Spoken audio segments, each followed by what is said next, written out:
Pakistan cricket team के fast bowlers की injuries को लेके बात करते हैं। ऑल ऑफ सडन ऐसा क्या हुआ कि सारे जो हमारे बॉलर्स हैं वो फरवरी तक तो पीएसएल में तो वो सारे खेलते हुए नज़र आए और उसके बाद जो है वो इंजरीज का शिकार हुए।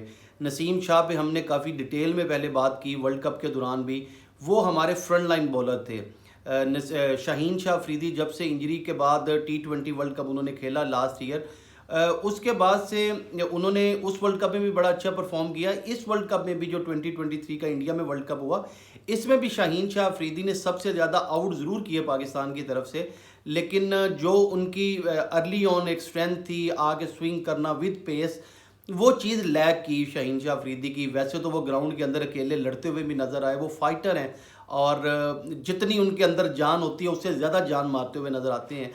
लेकिन इंजरी के बाद जो है वो चीज़ उनकी बॉलिंग में जब नज़र नहीं आ रही थी, तो ये सारी जो एक्सपेक्टेशन थी हमारी नसीम शाह से थी। नसीम शाह पाकिस्तान के वर्ल्ड कप से तो बाहर हुए। अब आगे पाकिस्तान की जो सबसे इम्पोर्टेंट सीरीज़ है, टेस्ट सीरीज़, जो अभी ऑस्ट्रेलिया के अगेंस्ट ऑस्ट्रेलिया में खेलनी है, जिधर बॉलर्स के लिए हमेशा जो है वो बहुत मुश्किल टास्क रहता है ऑस्ट्रेलियन टीम की 20 विकेटें लेना किसी भी टेस्ट मैच में।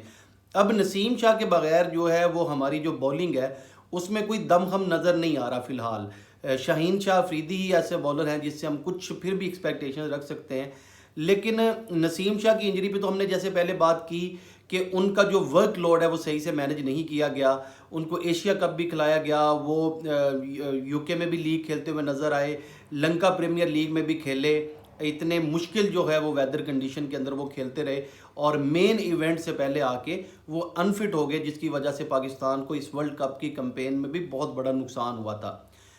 उसके बाद मोहम्मद हसनैन की बात करें तो हसनैन जो थे वो काफ़ी टाइम से पाकिस्तान टीम का हिस्सा ज़रूर हैं और वो हार्डली हर टूर पे जो है वो 1 से 2 मैच मोस्टली वो T20 आइज में नज़र आते हैं जो T20 पाकिस्तान खेलती है।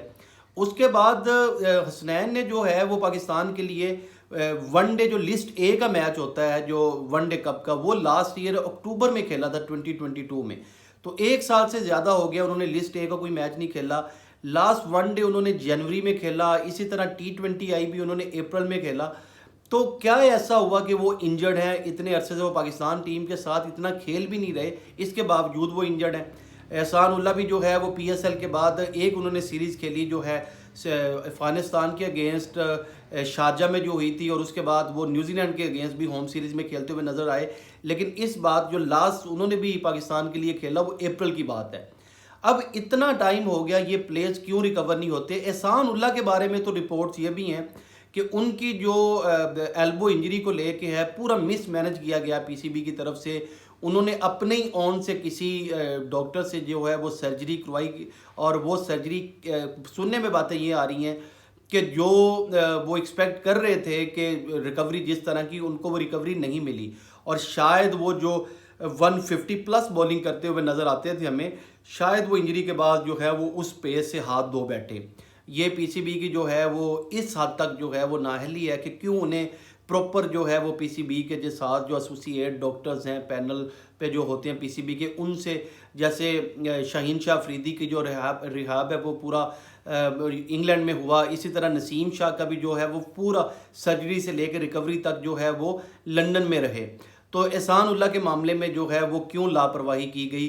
वो हमारा जो है वो फ्यूचर के लिए एक यंग बड़े टैलेंटेड बॉलर थे, उससे भी पाकिस्तान जो है वो इस टाइम महरूम है, क्योंकि पाकिस्तान के पास ये 3 ऐसे मेन बॉलर थे जिनके पास पेस भी थी, स्विंग भी थी। चौथे जो बॉलर थे अरशद इकबाल पाकिस्तान के लिए तो अभी नहीं खेल रहे थे, लेकिन वो प्लान में ज़रूर थे। अगर फर्स्ट कोर हमारी स्ट्रेंथ की बात करें, उसके बाद अगर किसी का नंबर आता था तो वो अरशद इकबाल थे। नए बॉल के बड़े अच्छे बॉलर्स थे। वो भी पीएसएल के बाद जो है उन्होंने कोई ख़ास क्रिकेट नहीं खेली, वो भी इंजरी का शिकार हुए। अब पीसीबी के किधर है, मतलब कि पीसीबी के डॉक्टर्स होते हैं अपने, जो भी पैनल पे लोग हैं, क्यों इनको जो है वो इनका वर्कलोड मैनेज नहीं किया गया? क्यों इनकी सर्जरीज़ को लेके इनका ख्याल नहीं किया गया प्लेयर्स का? जो बड़े नाम थे शाहीन शाह अफरीदी और नसीम शाह के बारे में तो बोर्ड ने स्टेटमेंट्स भी दी कि उनकी जो है जो सर्जरीज़ पे या उनका जो भी रिहैब हुआ उधर इंग्लैंड में, उस पर जितना भी खर्चा था वो पीसीबी ने बियर किया। लेकिन एहसान उल्ला के मामले में या अरशद इकबाल के मामले में पीसीबी ने क्यों आज तक इस चीज़ में है वो लापरवाही की। जो रिपोर्ट्स आ रही हैं उसके मुताबिक तो ये है कि पीसीबी ने उस तरह से सपोर्ट नहीं किया। अब जहाँ तक मुझे याद पड़ता है, जब मिसबाह-उल हक पाकिस्तान टीम के कोच थे और उस टाइम पाकिस्तान क्रिकेट टीम के फास्ट बॉलर हों या बैट्समैन हों, फिटनेस को लेके बहुत काम किया गया। अभी हमने कैनबरा में प्रैक्टिस में आई देखा, उसमें पाकिस्तान के अक्सर प्लेयर्स के जो है वो पेट निकले हुए भी नज़र आए।